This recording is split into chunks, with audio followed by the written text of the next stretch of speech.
Assalamualaikum warahmatullahi wabarakatuh. Alhamdulillahil karimil wahhab. Allahumma salli wa sallim ala sayyidina wa nabiyyina wa habibina Muhammadin an-natiqi bis-shawab wa ala alihi wa sahbihi ulil albab, amma ba'du. Yang saya hormati pelaksana Ketua DKM Masjid Agung Al-Barkah Kota Bekasi, Bapak Haji Furqon beserta seluruh pengurus di Masjid Agung Al-Barkah Kota Bekasi. Yang saya hormati para asatidah, seluruh jamaah bapak-bapak dan ibu-ibu, mudah-mudahan kita semua pada malam hari ini senantiasa dilimpah curahkan nikmat rahmat keberkahan oleh Allah Subhanahu wa taala. Segala urusan dunia akhirat kita diberikan kemudahan oleh Allah Subhanahu wa taala. Anak cucu kita dijadikan anak cucu yang salih salihah oleh Allah Subhanahu wa taala. Kita semuanya diwafatkan dalam keadaan husnul khatimah oleh Allah Subhanahu wa taala. Kesehatan kita, diri kita dijaga, dilindungi oleh Allah Subhanahu wa ta'ala. Dalam kesempatan ini saya juga berterima kasih sebagaimana biasa atas seluruh infak untuk pesantren Tahfidz Hadis Indonesia. Mudah-mudahan infak sedekah jariyah seluruh jamaah diberikan ganjaran yang berlipat oleh Allah Subhanahu wa ta'ala. Ala hadhihi niyyah wa ala kulli niyatin salihah wa ila hadrati sayyidina Muhammadin al-Mustafa Rasulullah sallallahu alaihi wasallam. Al-Fatihah. A'udzu billahi minasy syaithanir rajim. Bismillahirrahmanir rahim. Alhamdulillahi rabbil alamin. Arrahmanir rahim. Maliki yaumiddin. Iyyaka na'budu wa iyyaka nasta'in. اهدنا الصراط المستقيم صراط الذين أنعمت عليهم غير المغضوب عليهم ولا الضالين آمين. Kita masih dalam pembahasan keutamaan sholat asar dan juga peringatan dari Rasulullah SAW jangan meninggalkan sholat asar sampai kemudian matahari menjelang terbenam, meskipun masih ada waktunya. Hikmahnya kita sudah sampai kemarin, ada hadis dari Rasulullah Sallallahu Alaihi Wasallam. Seperti yang saya sampaikan bahwa malam hari ini kita juga di samping masih dalam bahasan sholat asar, juga bahasan tentang firman Allah Subhanahu Wa Taala yang tentunya berkaitan dengan sholat asar, yaitu firman Allah yang nanti dibaca oleh Ustaz Faisal, hafidhu ala sholawati was sholatil wusta wa qumu lillahi qanitin, dalam surah Al-Baqarah ayat 238. Nanti ada kita baca juga hadisnya dan juga kita baca tafsir serta penjelasannya, juga maksud ayat tersebut ada di tengah-tengah surah Al-Baqarah. Kita baca dulu hadis-hadis ini, kita sabar karena hadis-hadisnya banyak. Mulai Ustaz Ismail. Ini semuanya masih berkaitan dengan sholat asar. Ada yang pertama kisah tentang Rasulullah SAW diminta atau diundang Ustaz Bukhari untuk menghadiri jamuan makan. Itu yang riwayat pertama tadi. Sallalana Rasulullah sallallahu alaihi wasallam al-asra fa'atahu rajulun min bani Salimata faqala ya Rasulullah inna nuridu an nanhara jazuran. Ya Rasulullah, kami ini punya maksud untuk menyembelih atau memotong unta. Jadi dia sudah punya niat memotong unta, pengen makan sama Rasulullah sallallahu alaihi wasallam.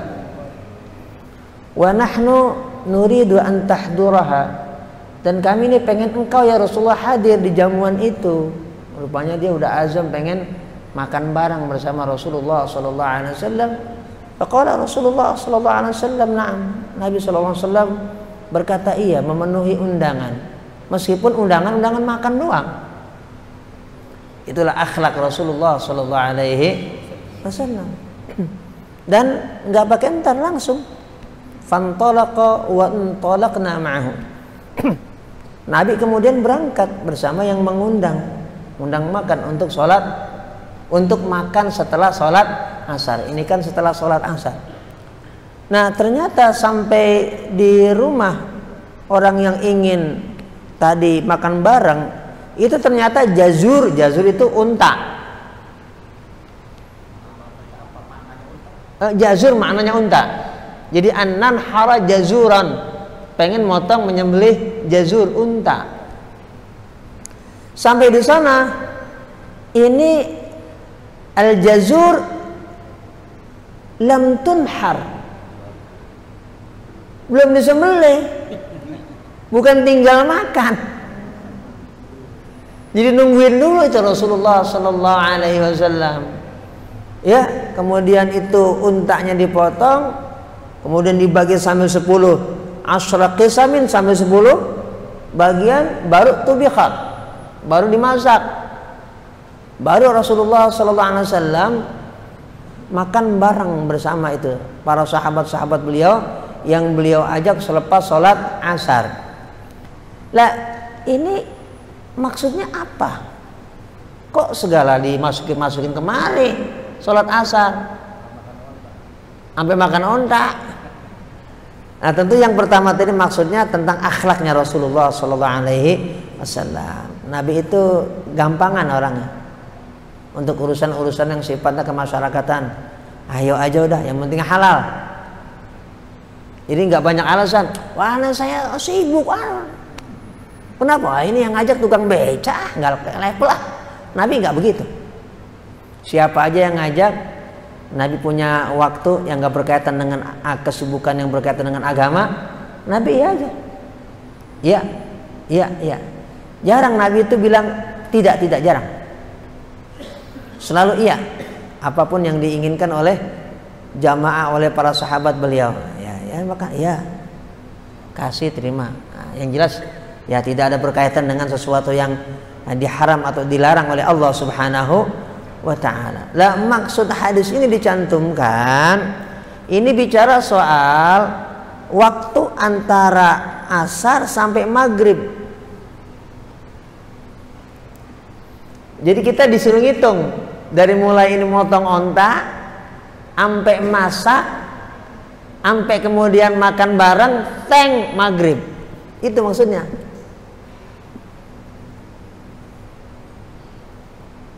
Maksud dicantumkan oleh Imam Muslim. Jadi bicara waktu antara maghrib dengan antara asar dengan maghrib. Ba'da asar sampai maghrib. Jadi orang motong onta, ngesetin, dia motongin, kemudian dimasak, dimakan bareng, selesai makan, masuk waktu maghrib. Enggak pas. Iya, pas. Asarnya min awalil waktu.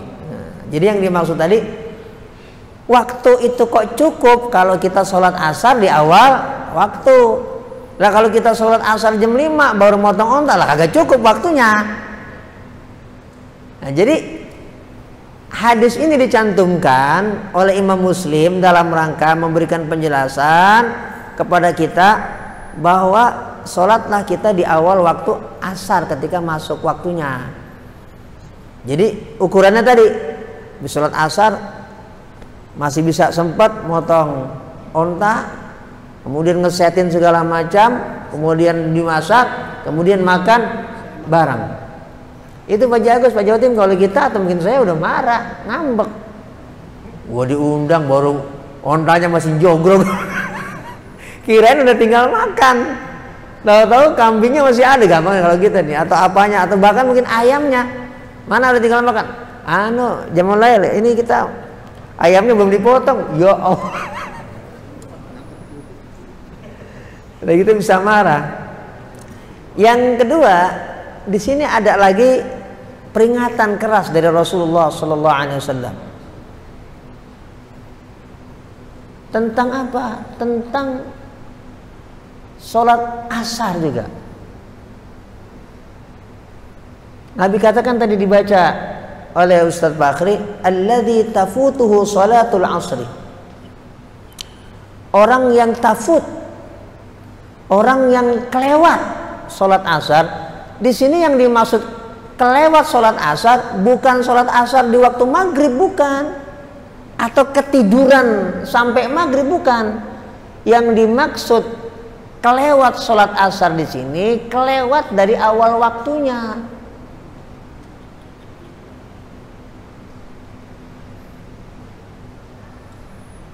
Nah ini penting untuk kita sampaikan. Bukan kelewat waktunya sampai habis asar, bukan.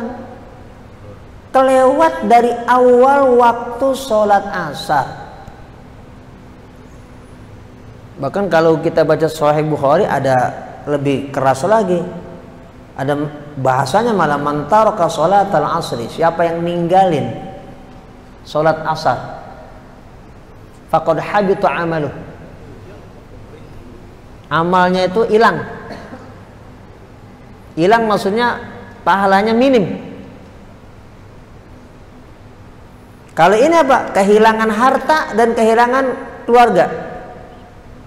Kalau yang ini dalam riwayat Imam Muslim, seakan Nabi bicara ka'annama, seakan orang yang kelewat sholat asar, tidak sholat pada waktunya, seakan dia kehilangan keluarga dan kehilangan hartanya. Blas asya wahidan, dia hidup sendirian. Harta habis sama sekali, keluarga udah gak ada sama sekali. Bener-bener muflis dia, bener-bener bangkrut habis. Itulah perumpamaan yang diberikan oleh Rasulullah SAW jika seseorang sampai melewati sholat asar tidak pada awal waktunya, bukan pada waktunya, pada awal waktunya, kecuali yang saya sampaikan pada malam Rabu yang lalu. Kecuali kalau memang kita ada udzur syar'i. Nanti juga ada udzur syar'i nih Rasulullah SAW. Apa itu? Nah, yang ketiga ini berkaitan dengan sholat asar juga. Jadi dalam sejarah Islam ada namanya peristiwa Khandaq, perang Khandaq, perang Parit. Kan kita kalau umroh atau haji itu kita berkunjung ke Masjid Sab'ah. Sekarang melewat doang. Kalau sekarang oleh supir-supir kita cuma lewat doang. Berhenti turun sholat cuma di Masjid Kuba.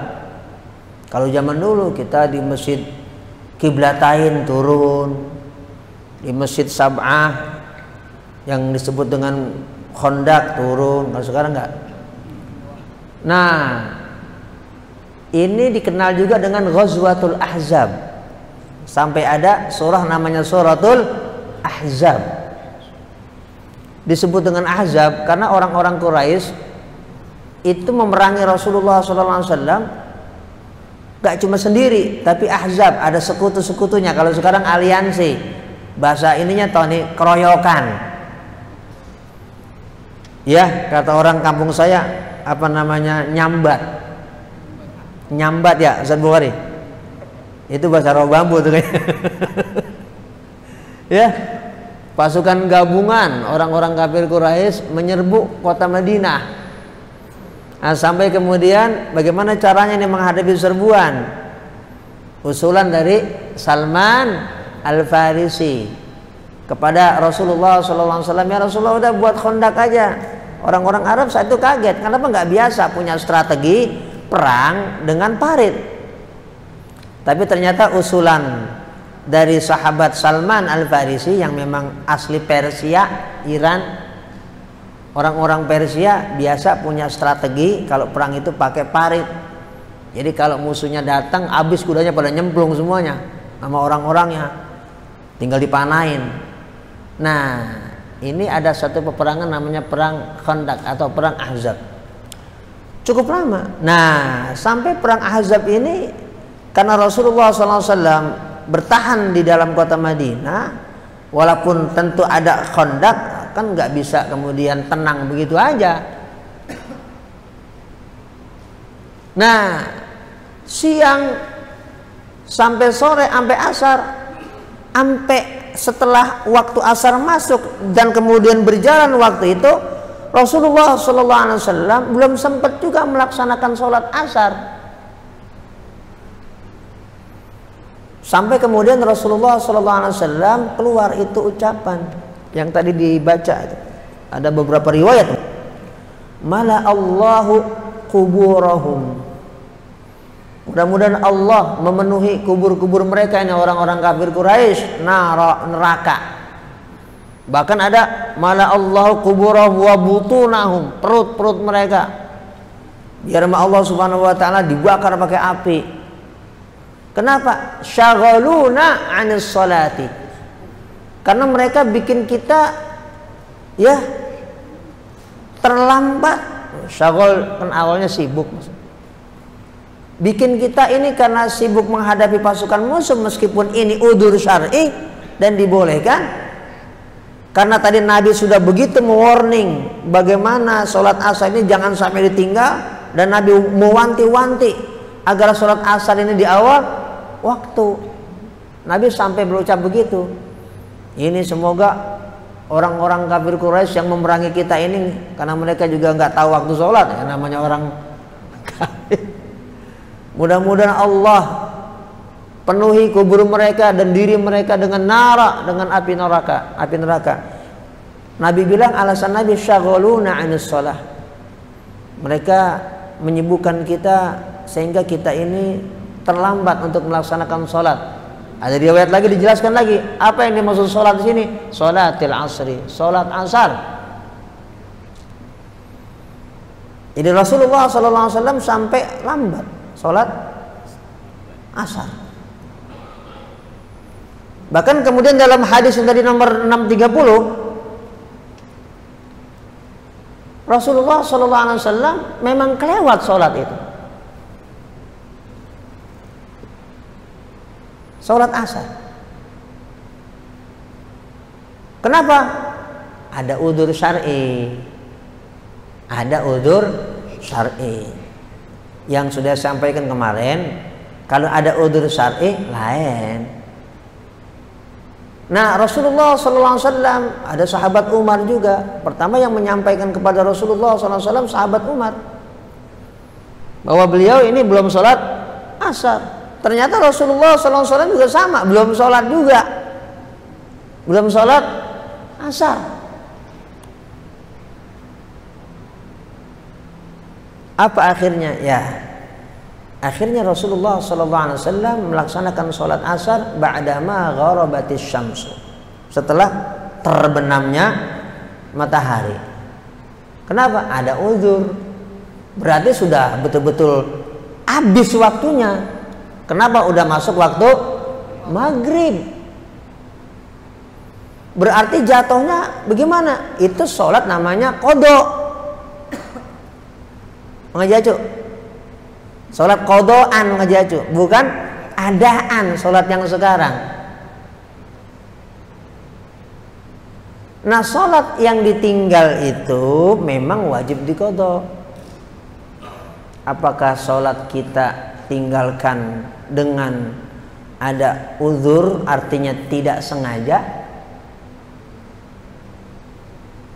ataukah kita tinggalkan sholat itu dengan sengaja karena mungkin kita masih muda, masih belum tobat, ya masih era ngoboy dah, gampangnya begitu dah. Itu madzhabul arba'ah sepakat.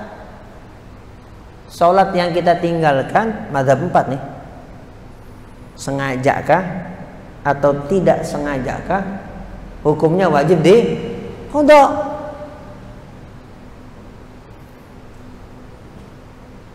Sekuat kita sampai kita diwafatkan oleh Allah Subhanahu wa taala.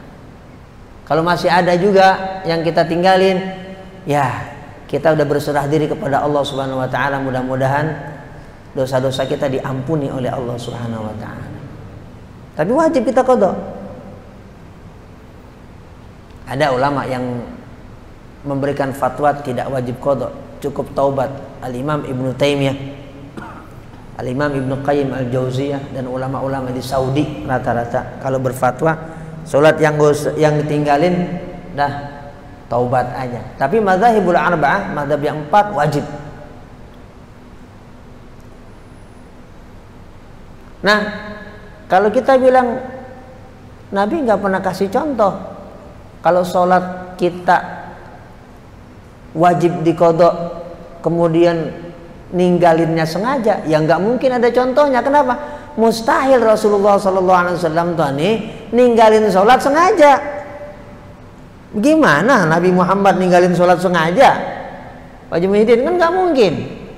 Jadi nggak mungkin kita dapetin contoh. Tapi Rasulullah SAW ninggalin sholat tidak sengaja, ada hadis ini.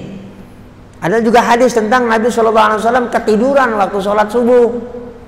Ya sholat subuhnya udah masuk waktu 2. Jadi kita ngambil dalil Rasulullah SAW itu memberikan satu uswah lah, ya. Contoh bagaimana caranya mengqodho sholat. Artinya sholat itu kalau ditinggalin wajib diganti. Sholat itu kalau ditinggalin wajib diganti. Sholat 5 waktu ya, sholat 5 waktu. Bagaimana cara ninggalin? Bagaimana cara ngerjainnya? Karena udah banyak ini. Begini, habis sholat yang kita kerjain sekarang, sholat lagi. Itu ada keterangan di mana tuh Subhana? Kitab apa itu? Fathul Muin ya. Ada di dalam kitab Fathul Muin. Cara ganti sholat yang wajib kemudian kita tinggalin, apakah 10 tahun, 20 tahun yang lalu, masa kita masih ngoboy? Habis sholat duhur, sholat lagi duhur. Sholat duhur yang ini adaan, sholat duhur yang habis itu qodhoan. Sholat subuh, habis sholat subuh sholat lagi 2 rakaat qodhoan. Kalau sholat yang nggak boleh itu sholat ba'diyah. Nggak ada sholat ba'diyah subuh, nggak ada sholat ba'diyah asar. Tapi kalau sholat qodhoan boleh. Jelas ya?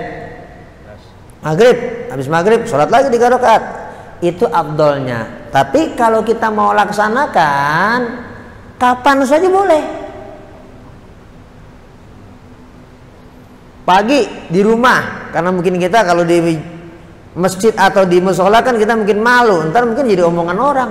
Itu habis sholat asar sholat lagi, sholat apaan dia itu? Nah, kan jadi omongan. Ya, jadi bahkan mungkin jadi fitnah juga. Udah kita sholat di rumah aja dah. Pagi ini jam 8 pagi kita sholat apa? Sholat maghrib boleh kalau qodhoan. Jam 8 pagi ini kita sholat maghrib boleh qodhoan, bayar. Jadi kalau ganti sholat yang sifatnya itu wajib, kapan aja boleh, sewayak-wayak, kapan aja kita sempat punya waktu sholat. Habis sholat isya, mungkin karena kita udah letih, mau ganti subuh boleh. Habis sholat isya mau ganti subuh boleh, qodhoan. Nah, yang tadi dibaca oleh Ustaz Subhana itu berkaitan dengan sholat yang dilaksanakan oleh Rasulullah SAW karena udah kelewat waktunya. Jadi yang dilaksanakan oleh Rasulullah SAW adalah sholat yang ketinggalan dulu. Berarti yang Nabi laksanakan sholat asar dulu, baru kemudian sholat maghrib. Inilah yang kemudian difatwa oleh Al-Imam Syafi'i dan juga jumhur. Ya, tapi itu bicara yang afdolnya. Terus kalau kita balik bagaimana? Kalau kita balik, sholat yang sekarang dulu maghrib baru sholat asar. Jumhur boleh. Termasuk Imam Syafi'i juga boleh. Al-Imam Abu Hanifah beda lagi fatwanya. Ini saklek.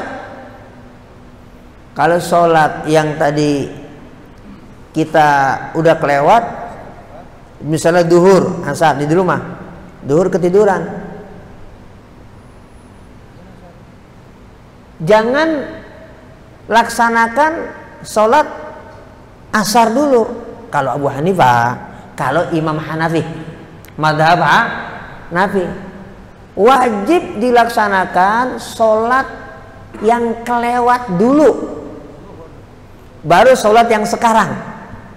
Kalau Imam Abu Hanifah. Kalau kita nekat juga, kata Imam Abu Hanifah dalam fatwa beliau, nggak sah Imam Abu Hanifah. Tapi kalau mazhab kita Imam Syafi'i boleh. Mau sholat mana dulu, pilih aja boleh. Mau asar dulu Pak Jagus boleh. Baru kemudian zuhur yang kelewat karena ketiduran saking anglesnya, mungkin hujan jadi ngantuk. Atau yang kelewat dulu, zuhur dulu, baru kemudian kita sholat asar juga bagus. Itu memang sesuai dengan apa yang dicontohkan oleh Rasulullah Sallallahu Alaihi Wasallam. Jadi Islam ini luas.